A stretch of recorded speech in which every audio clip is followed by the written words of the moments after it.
Ek is nie selfversekerd genoeg vir sosiale media nie. Ek kry dit baie.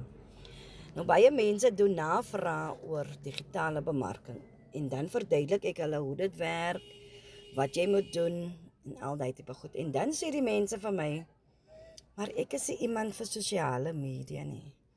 Ek kan nie op Facebook nie. Ek kan nie video's maak nie. Weet jy, dis hoe ek gevoel het. Dis hoe ek gevoel het toe ek begin het. Ek het gevoel, wat gaan mense van my sê as ek nou op sosiale media gaan en al hierdie advertensies maak en video's maak. En toe besef ek, as ek nie uit my comfort zone uit gaan kom nie, niemand gaan vir my help nie, ek moet myself help. Niemand gaan aan die einde van die maand vir jou sê, hier is vir jou 10.000 rand, betaal jou skuld nie.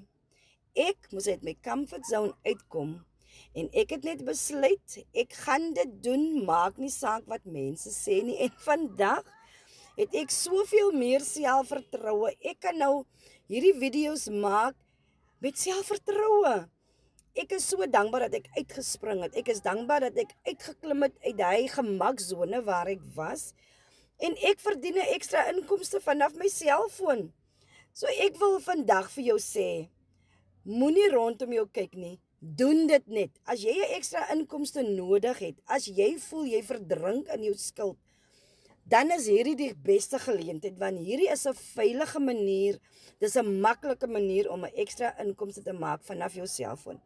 As jy wil hê ek moet vir jou help, sê vir my, wys my in die komment, en dan deel ek met jou die plan wat ek ontdek het, om 'n ekstra inkomste vanaf my selfoon te maak.